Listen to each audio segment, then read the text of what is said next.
Hi guys, today we have Ayushi Sharma from Delhi and she got selected for DIHM.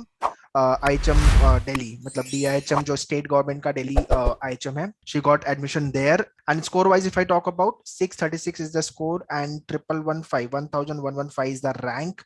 She got selected for DIHM Delhi IHM basically. Okay, so Ayushi, first of all, hi, congratulations. कैसे हो? I am good sir, आप कैसे हैं? All fine, all fine. So, want to know how's the feeling after getting selected for DIHM?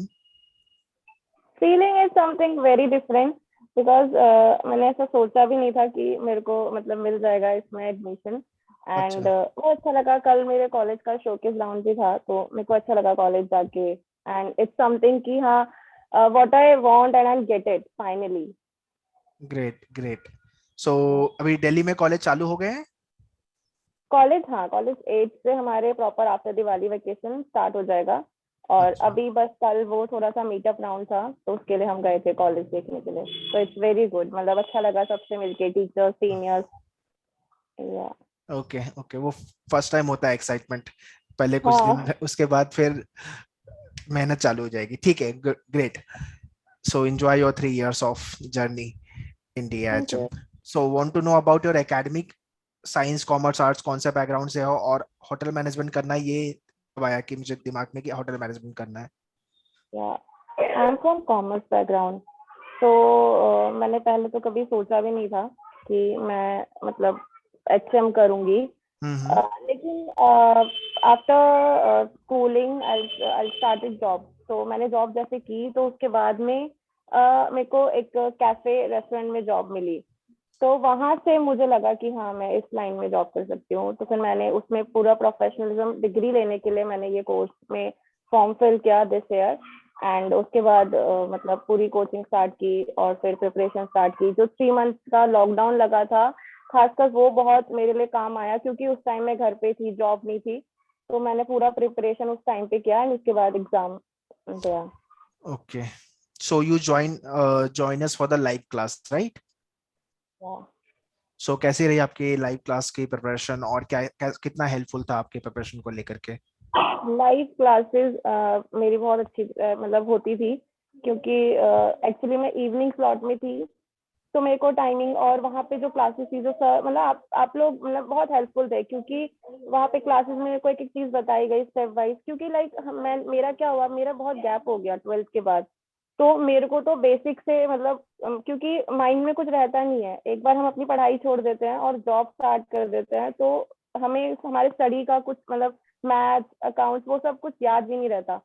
तो मैंने जब coaching start किया तो स्टार्टिंग के फ्यू डेज थोड़े डिफिकल्ट थे कि मैं कैसे पढूं, कैसे ये मेरे को याद रहेगा। लेकिन फिर जैसे आपके हमारी जो लाइव क्लासेस होती है उसमें सर वगैरह ने हमें गाइड किया मनोहर की बुक के बारे में एंड पूरा सेशन हम लेते थे। वो बेस पे सब कुछ सिखाते थे तो मेरे को बहुत हेल्प मिला उससे। एंड मैं जनरली ये चीज बोल रही हूँ, मैंने वहां से जो मेरे को मोटिवेशन मिली है पढ़ने की, पूरे शेड्यूलिंग की, क्योंकि आप लोगों ने हमें पूरा शेड्यूल बना के दिया था कि आप ऐसे ऐसे सारी चीजें करो।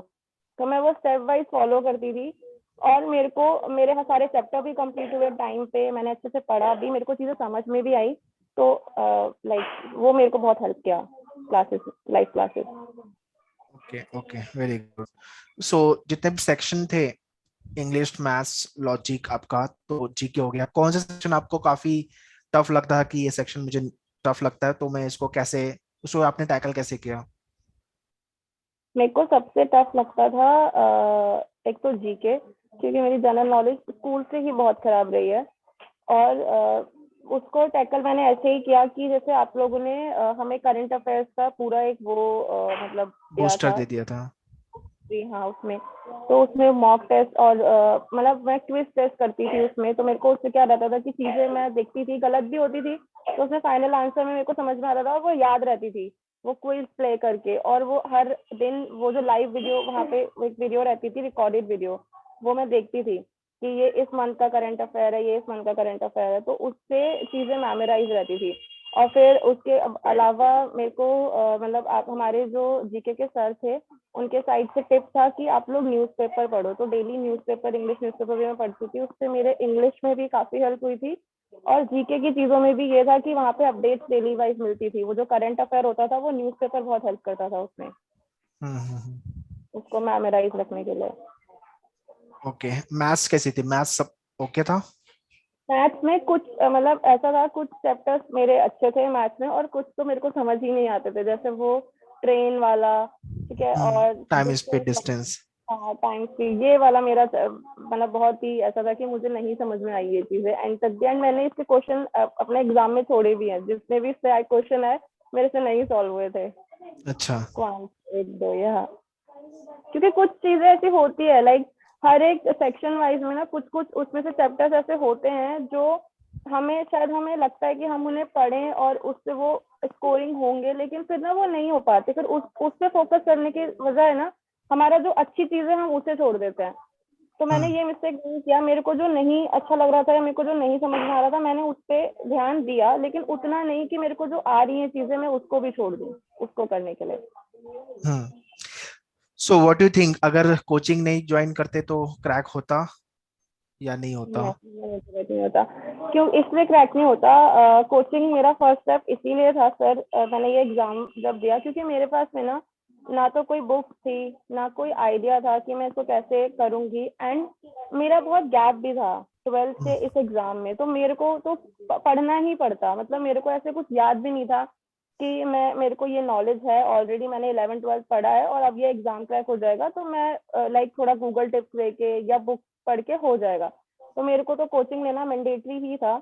और आपसे ये हेल्प हुआ, मैंने वो आपके कोचिंग के ई बुक के अलावा और रिकॉर्डेड क्लासेस के अलावा कोई एक्स्ट्रा बुक यूज नहीं किया है इस एग्जाम को प्रिपेयर करने के लिए, मैंने सिर्फ उससे ही पढ़ाई किया है और मेरे को वो ही बहुत हेल्प हुआ है, और लाइव क्लासेस जो हमारी होती थी, तो उसके अलावा और वैसे उसके अलावा कुछ जरूरत पड़ती भी नहीं, क्योंकि उस उन आपके साइड से जो हमारे हमें स्टडी मटेरियल मिलता है उससे सारी चीजें कवर हो जाती है, मेन मतलब आपको नहीं है जरूरत उसके अलावा कहीं और फोकस करने की। ग्रेट। सो टेस्ट भी लिखा था आपने? हाँ टेस्ट मैंने लिखे थे, सो टेस्ट मैं देती थी, अच्छा। मॉक टेस्ट भी देती थी, और उसमें जो ट्रायल टेस्ट होते थे हमारे लिए चैप्टर वाइज वो भी दिए थे मैंने।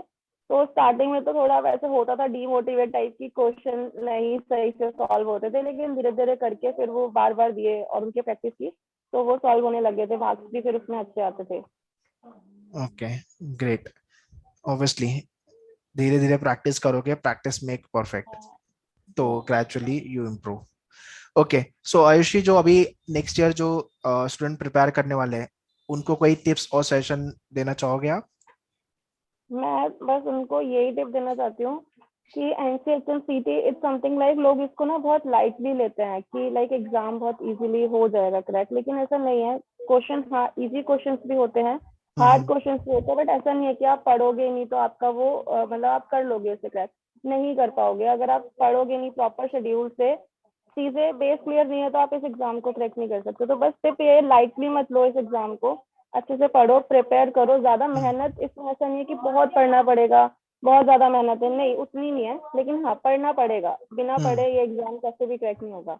और शेड्यूलिंग वाइज तो जस्ट मेरे लिए सच में वो चीज एक बहुत ज्यादा हेल्पफुल थी कि आपने मुझे एक शेड्यूल बना के दिया था, मेरा टाइम टेबल था एक, कि आप इतने घंटे ई बुक पढ़ोगे, आप इतने घंटे रिकॉर्डिंग क्लास देखोगे, इतने घंटे आपका लाइव सेशन होगा, वो जो शेड्यूलिंग थी मेरे लिए वो सबसे ज्यादा हेल्पफुल थी, क्योंकि मैंने पूरा लॉकडाउन उसको फॉलो किया है, तो मैं अपना कोर्स टाइम पे कंप्लीट कर पाई हूँ।